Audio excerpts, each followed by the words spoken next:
Hey everyone, this is Dan at Commotion Explosion, and today I want to do something a little bit different. We've actually done all kinds of videos as far as Dan's Gaming Virginity, where I've dove into games that I've never played before. This is a series that I have played ad nauseum. I am a huge Super Mario fan. I love Super Mario games, always have, always will. And what I'm going to do is I'm going to do a tier list of all the Mario games that I've played, which is most of them. I think all of them. But we're going to go through all of them, and I'm going to explain why they're there. There is no F tier because I don't think any Mario game deserves an F. I think that every Mario game that I've ever played is at least a D, and you're not even going to see that many down there. To start off, I think you need to create a baseline, right? So what I need to do is I need to figure out what game would be, a C, or in this case, a B. What would be that flat middle? And then we can go from there and see which ones are going to be higher and lower. And I know this is going to sound crazy and it might upset some people, but my B, or my baseline, is going to be the original Super Mario Brothers. And a lot of people are going to be like, that game is legendary. How are you going to put that in the middle? The fact of the matter is, there are a lot of better Mario games since then. And the next few, starting with Mario 3, really eclipsed what Super Mario Brothers did. I'm not saying anything to diminish the legacy of that game, and the fact that it still, throughout all these years, holds up and is still playable says something that I can't even describe. But at the end of the day, you need to take a look and say that this game, while, the nostalgia's high, really, it was a foundation, but it was definitely not one of the best Mario games ever. And I might get some slack for that. But at the end of the day, I really want to rank these, and I think that when you look at a baseline game, Super Mario Brothers is right there. So from there, we'll move on to Super Mario 2.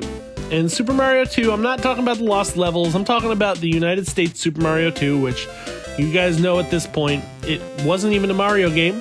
It was another game that was reskinned and created because the Lost Levels was too hard. And the fact of the matter is, it was too hard. I did not enjoy playing it. I'm not even going to rank it because I feel, you know what, I will rank it. It's going at D. I couldn't stand it. It was too hard, and when I say too hard, I don't even mean that it was too difficult. That's why I didn't like it. It wasn't fun. It felt like a chore. So even though I wasn't going to rank it, we're putting the Lost Levels on there. I'm not a huge fan, but as far as Mario 2, I do like Mario 2. I think Mario 2 has a lot of redeeming qualities. I like the fact that you can play as 4 different characters. I think that's pretty cool, and each one of them has their own special, benefits. And you had Toad, which was fast. You had Princess, who could float. You had Luigi, who could jump high. You got Mario, who's a good mix. I thought that was a pretty cool thing, and I really liked Wart as the bad guy. I think Wart was a really cool addition to the Mario franchise, and we hadn't really been overexposed to Bowser yet at that point. He really was only in the first Super Mario Brothers, so it wasn't like we needed a new villain. But to be honest with you, Wart, I wish he would make a comeback. I really do. I wish we had more Wart in the world. What I'm going to do is I'm going to take Super Mario 2, and I'm going to put it at the C tier.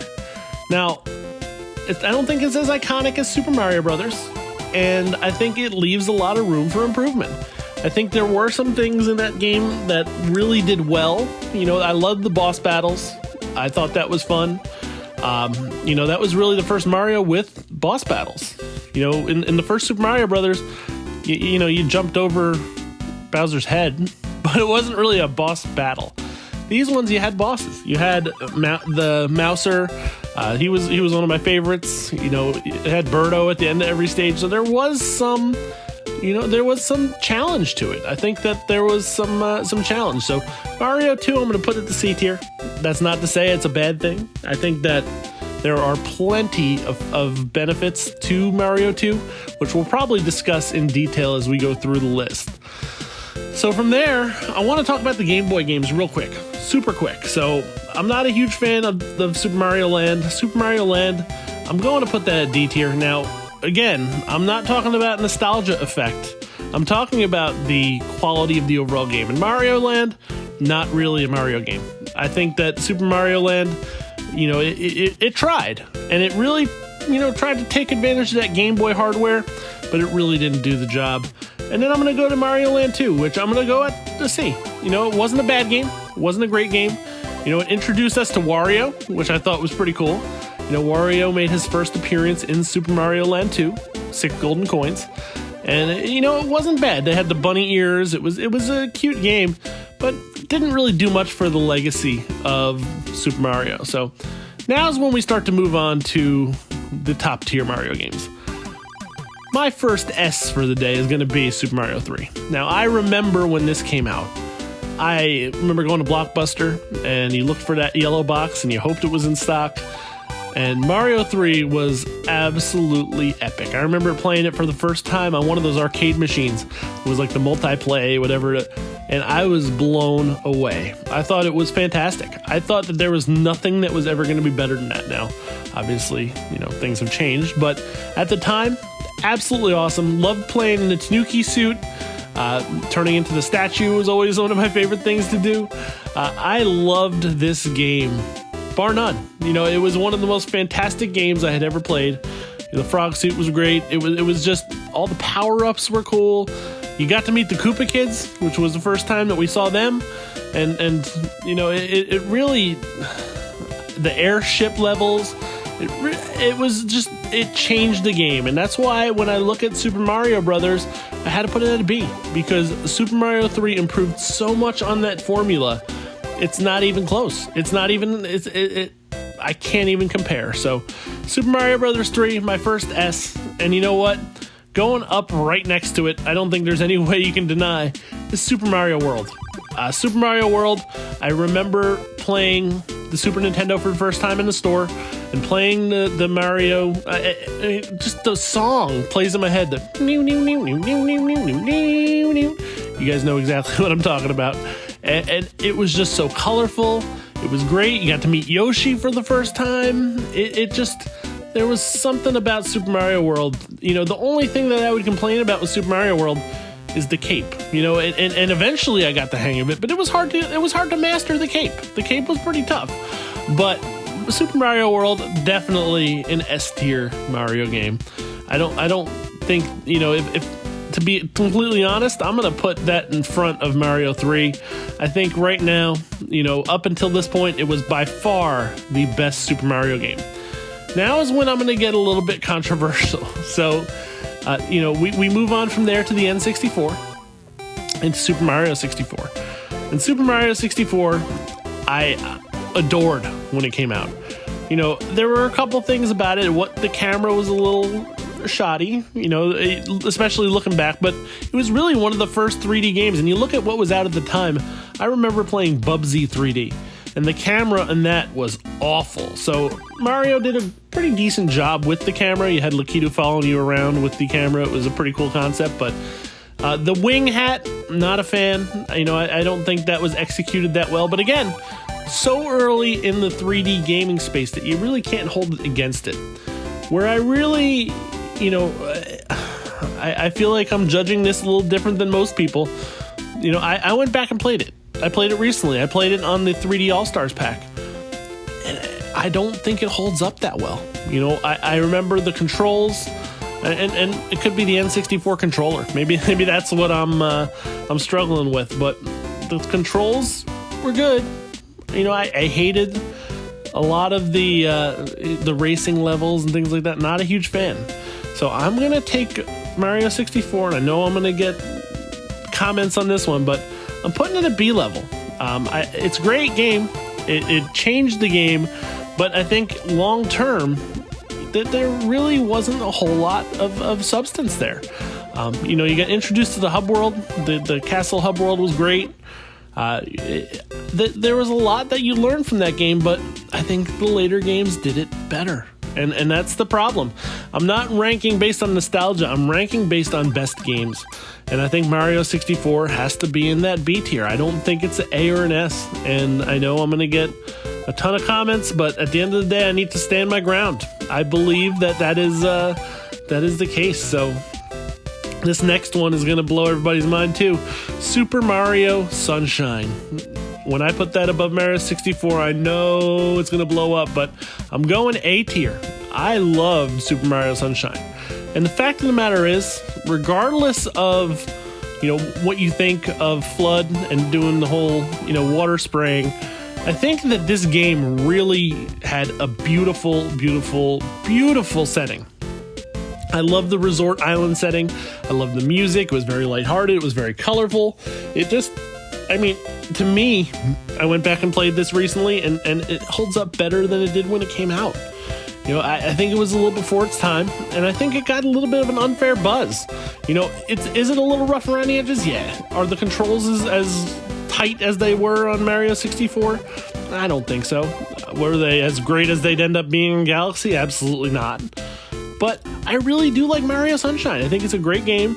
I think it's nice as a side story. I think as soon as you get off the plane and it just starts right away. And I love Mario Sunshine. I know I'll probably get comments, but I'm giving it an A. I'm giving Mario Sunshine an A, which, with Mario Sunshine above Super Mario Brothers and Super Mario 64, it's going to be controversial, but I'm definitely going with Super Mario Sunshine at A. From there, we move on to the Galaxy series. And the Galaxy series is just unbelievable, right? So, Mario Galaxy, you're going S tier. Mario Galaxy 2, you're going A tier. Now, I know you got to play as Yoshi in Galaxy 2, but to me, Galaxy just set the bar. I think Mario Galaxy is a better game than Galaxy 2. I like the hub world. I think that was really cool. Mario Galaxy 2 did more of the map style. Not as, you had the Mario floating ship thing. Not as big of a fan of that. I think that Mario Galaxy is the epitome of Mario games, at least to that point.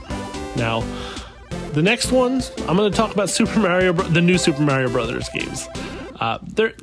They are what they are, right? So I'm just going to rank these. I'm not going to go into too much detail because they all kind of run together. But the first one, New Super Mario Brothers, I'm going to throw it there, B. It was a good concept. I liked it.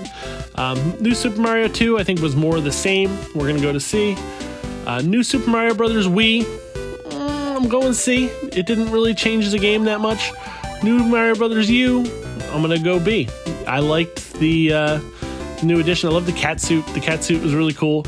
But I'm not going to spend a whole lot of time on the new Super Mario Brothers games because they're really very similar. They didn't change a whole lot, even though, the whole concept was to continue that original Mario series. They kind of morphed into their own thing, and they tried to be different. And I think that that's where they were, marginally successful and marginally unsuccessful. I think, they tried to do too much. I didn't like the, big Mario thing when you get to be the size of the screen. It was a cool concept. It looked cool, but I just felt like they could have done more with the concept. And, I think they got away from what really made Mario.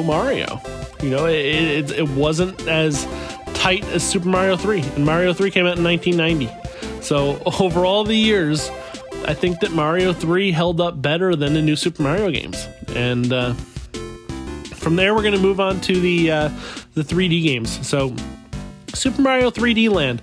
I haven't played it a whole lot, I'm not going to lie. So I had it, I played it, it was good, I liked it. I'm going to C tier. I think that it left a lot to be desired. And I think that the reason why it left a lot to be desired is because it gave a framework for Super Mario 3D World. I loved Super Mario 3D World, and I'm putting that at A tier. And I know people are going to say, well, how are you going to put that above Mario 64? I think it just was executed very, very, very well. I think that, there are a lot of things that, and I'm sorry, I was talking about the cat suit before in Super Mario Brothers U. I meant to say in Mario 3D World. Super Mario 3D World, the cat suit was just awesome. You can climb to the top of the pole. I think that Super Mario 3D World, as far as the power-ups and as far as the bosses, was just a really, really great game and a step forward for that series. Now, that leaves one more game. And if you would have asked me what this looked like in 2016, this was going to be my ranking. I think if you look at that right there, that's perfect. But once 2016, 2017 came around, Super Mario Odyssey is the number one game. bar none. Bar none. There's no Super Mario game that captures Mario quite like Super Mario Galaxy. Or, I'm sorry, Super Mario Odyssey.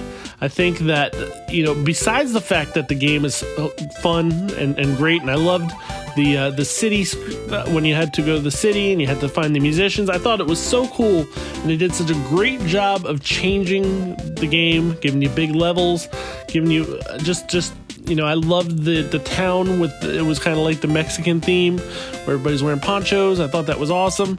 It went away from just having a sand level and just having a water level, giving it more personality. The hat Cappy was awesome. And I think what really set Mario Odyssey apart for me is after you beat the game, it just unlocked tons more content. There was literally unlimited content in that game. And I say unlimited, but 999 Power Moons is tough to get. I think I'm at like 170, and I'm still having a blast with the game. So, Mario Odyssey set the stage, and I'm excited to see where they go next. I think that when the Switch came out, Mario Odyssey had big shoes to fill. You hadn't really seen a mainline true Mario game since Mario Galaxy 2. I'm not counting 3D World, even though that was for the Wii U. Mario Galaxy 2 was a true Mario game, and Mario Odyssey had a lot to live up to. To me, Super Mario Odyssey, bar none, is the top Mario game ever made, and it's going to be hard to see somebody beat it. So I want you to take a look at those. I'll leave them up, and I'm always open to criticism. I'm open to arguments. I'm open to whatever. You can hit me up on Twitter at ExplosionDan. I have no problem defending my positions, but this is my ranking. And obviously, I respect your opinions. I want to hear what you got. But here we go. Super Mario Odyssey at the top, Super Mario Land at the bottom. So this was Commotion Explosion. This was a little bit different than what we normally do, but I had some fun with it, and I hope that you guys did too. Please feel free to comment, subscribe, all that kind of stuff, and I'll see you guys very soon.